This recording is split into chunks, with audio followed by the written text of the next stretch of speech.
Mga master, okay lang bang? Huwag niyong skip ang mga ads sa aking mga video kung okay lang mga master. Salamat sa solid na suporta po. Yon, what's up mga masters? Nandito na naman tayo sa panibagong araw, panibagong kabanata na naman ang pagsasama-samahan natin ngayon guys.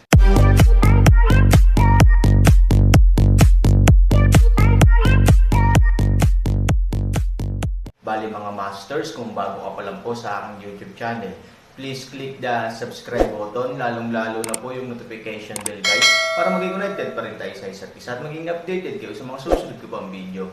Bali mga masters, bago natin umpisahan ng kwento ay mag-shoutout po muna tayo para sa mga solid nating tagapakinig. Shoutout kay Aristo, shoutout kay Marboy Ribay. Yun na nga mga masters, no? Bali hindi na ito patagalin. In 3, 2, 1, let's go!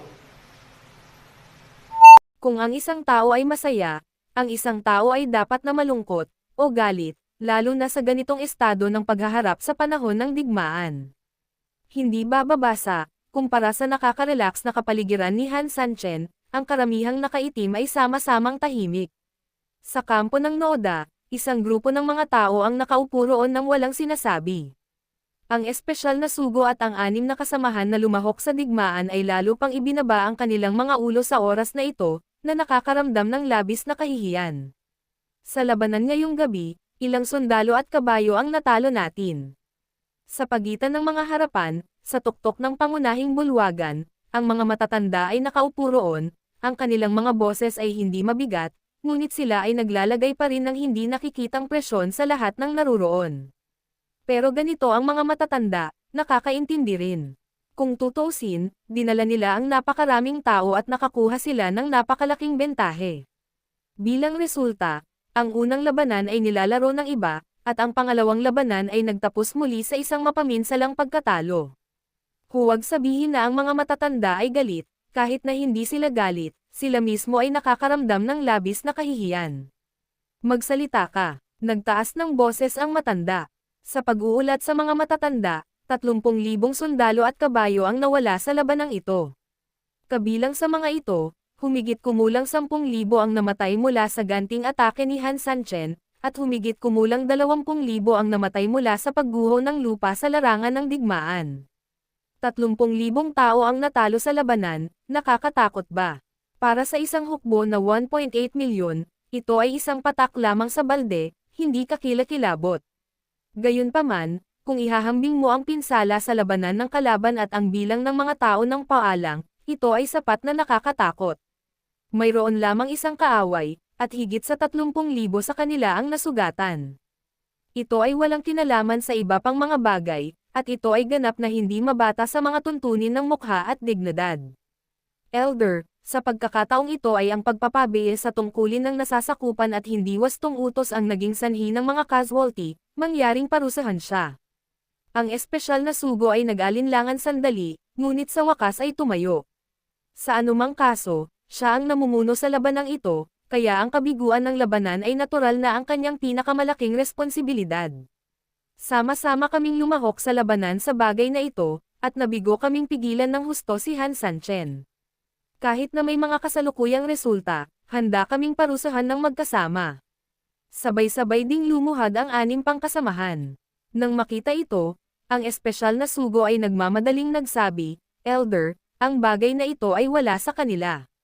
Ang lahat ay ako lamang ang naguutos. Natural, kung ang labanan ay matalo, ako ay mag-isa. Malaking nakatulong sa akin ang ilang kasamahan, at may mga merito at walang mga pagkakamali. Elder, mali ang sinabi ng Special Envoy. Dahil sama-sama tayong lumalaban, natural na pananagutan natin ang anumang pagkakamali sa labanan. Mabuti. Tama na. Galit na sumigaw ang matanda, at ang kanyang buong katawan ay labis na nagalit.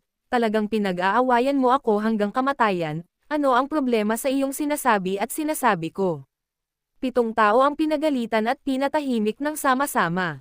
Halos hindi maintindihan. Kuya, huminahon ka. Mahinang sabi ng confidant. Bahagyang tumango ang matanda at huminga ng mahabang hininga. Kaagad pagkatapos, dahan-dahan niyang ibinuka ang kanyang bibig. I am very dissatisfied with the result of this battle. Everyone, it shouldn't be like this. Bagaman ang mga matatanda, mga espesyal na sugo at iba pa ay may kasalanan, ang pagguho ng lupa sa pagkakataong ito ay talagang kakaiba. Sa katunayan, hindi katanggap-tanggap na mawalan ng 10,000 katao laban kay Han Sanchen, ngunit 20,000 katao ang namatay sa pagguho ng lupa. Ang ilan, patuloy ng pinagkakatiwalaan. Ang matanda ay tumangala sa espesyal na sugo, ang insidente ng pagguho ng lupa ay talagang kakaiba. Ikaw ay nasa gitna ng larangan ng digmaan, anong mga palatandaan ang makikita mo? Ang espesyal na sugo ay umiling, ang insidente ng pagguho ng lupa ay talagang kakaiba. Simula sa 1 metro ang layo mula sa pader ng lungsod, ito ay kumakalat ng walang kabuluhan at umaabot hanggang sa mga trenches ng araw. Ito ay napakalaki at nakakagulat.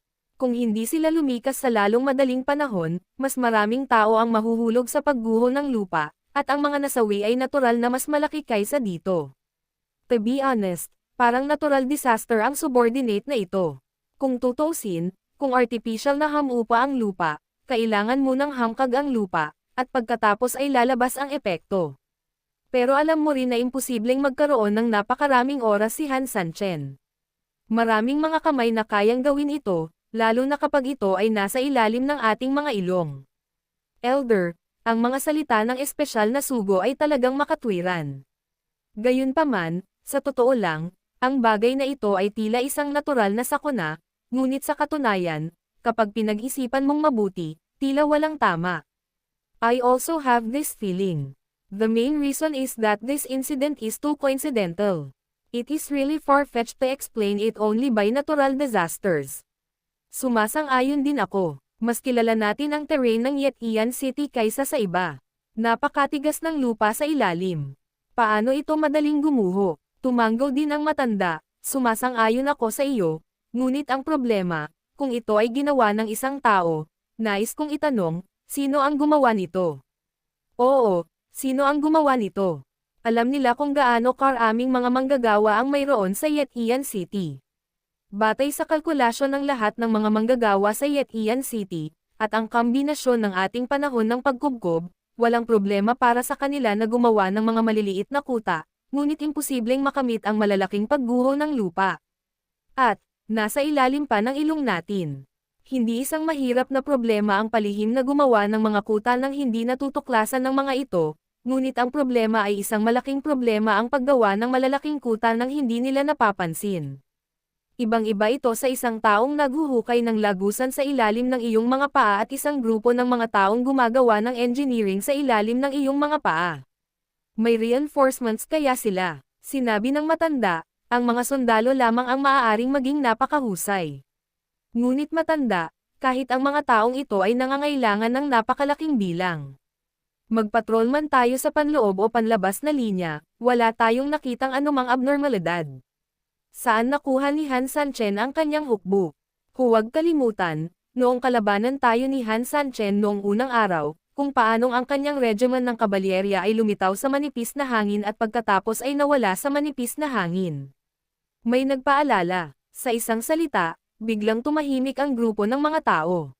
Oo, kung ang mga sundalo ni Han Sanchen ay maaari pa ring lumitaw at mawala sa manipis na hangin tulad ng regiment ng cavalry, kung gayon hindi imposible na magkaroon ng mga reinforcement gaano man sila kalaki.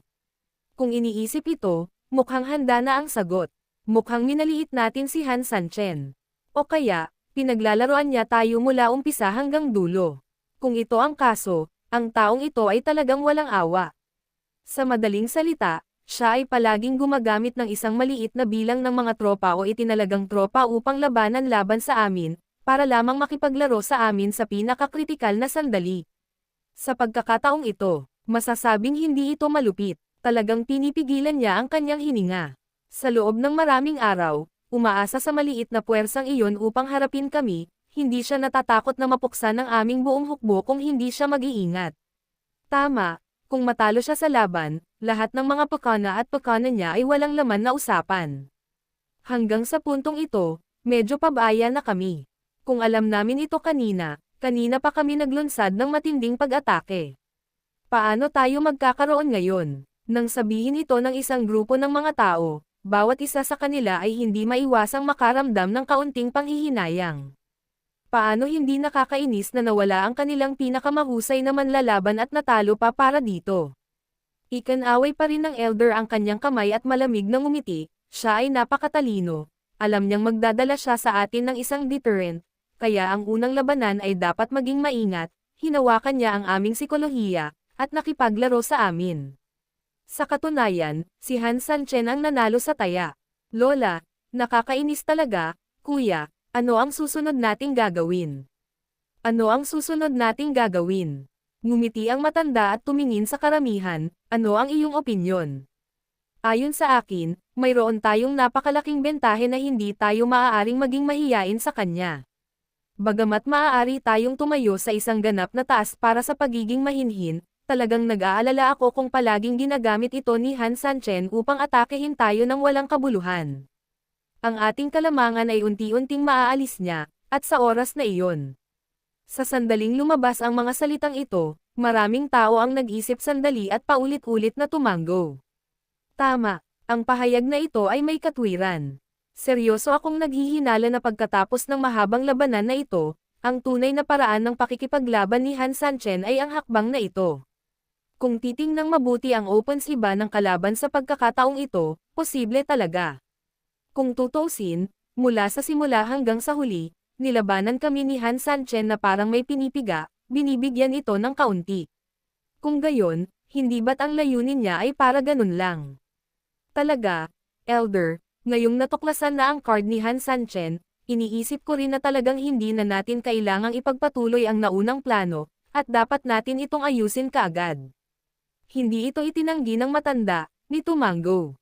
Tumingin siya sa espesyal na sugo, sa larangan ng digmaan, ikaw ang kasalukuyang commander. Sa iyong palagay, ano sa palagay mo ang dapat? Bahagyang kumunat ang noo ng espesyal na sugo, ang nasasakupan na ito ay ignorante at hindi manggahas magsalita ng walang kaparirikan, kaya pakiusap na linawin ang mga matatanda.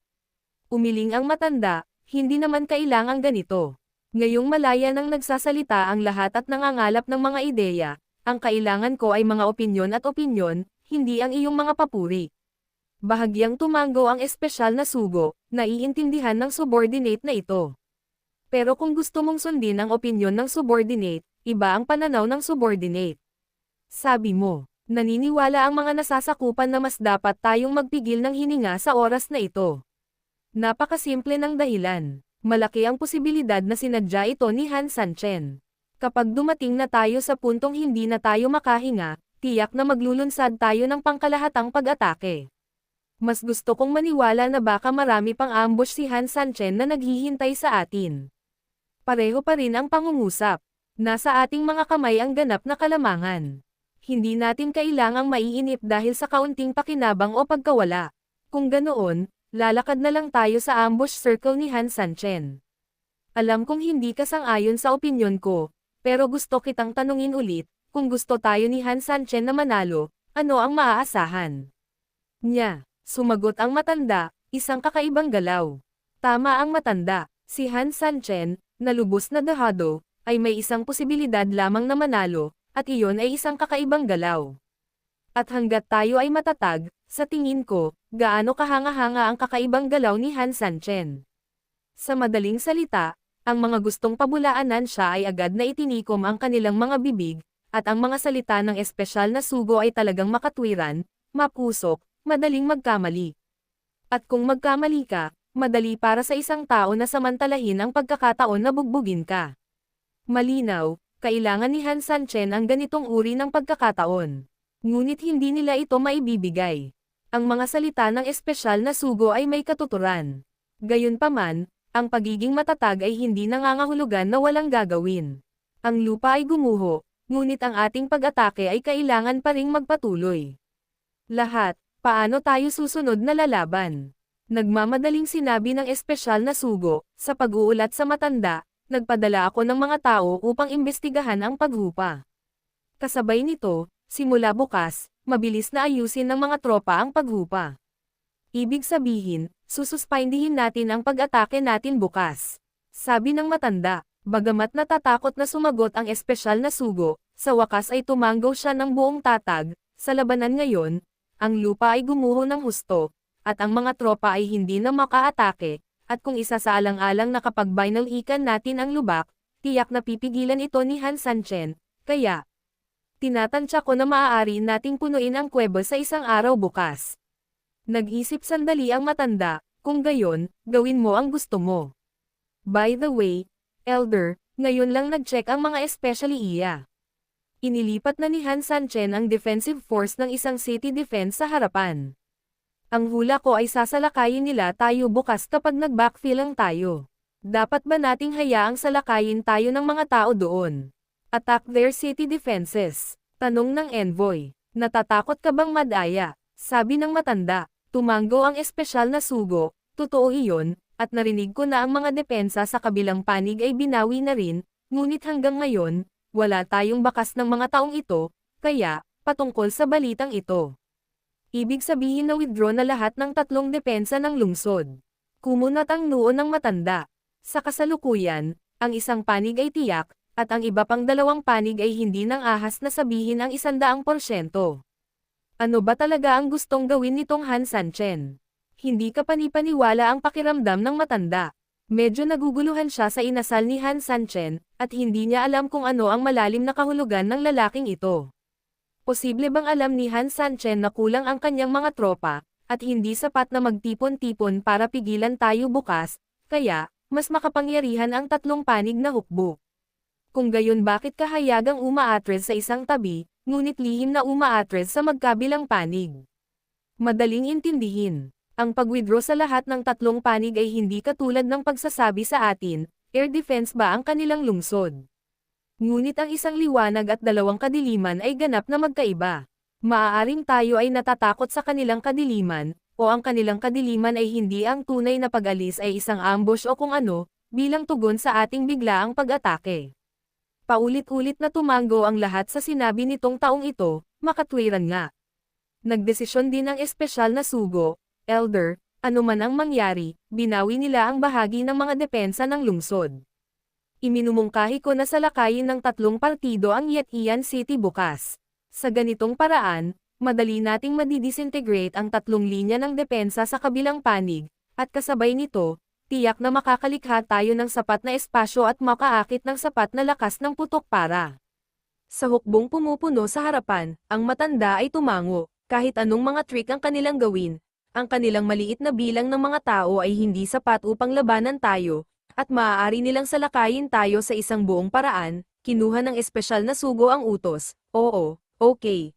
Iyon lang para sa araw na ito, bukas, habang pinupuno ang hukbo upang may sagawa ang mga gawain na magagawa mo, dapat mo ring bumalangkas sa susunod na plano ng pag-atake sa lalong madaling panahon. Sa madaling salita, huwag magpanik, ngunit manalo ang tagumpay. Oo, umalis ka. Sana mapatawad mo ang iyong mga kasalanan. Pagkatapos ng mga salita ay bumagsak, ang lahat ay nagbigay galang, at pagkatapos ay umatras mula sa tolda ng sunod-sunod, walang nangyari sa magdamag, at ang susunod na araw ay dumating sa isang iglap. Yun na nga mga masters, no? Bali panibagong kabanata na naman yung natapos natin ngayong gabi.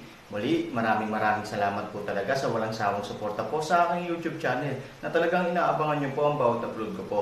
Bali mga masters, magkita-kita ulit po tayo bukas ng gabi at ngayon po ay magpapaalam po muna tayo. Bali mga masters, bye-bye!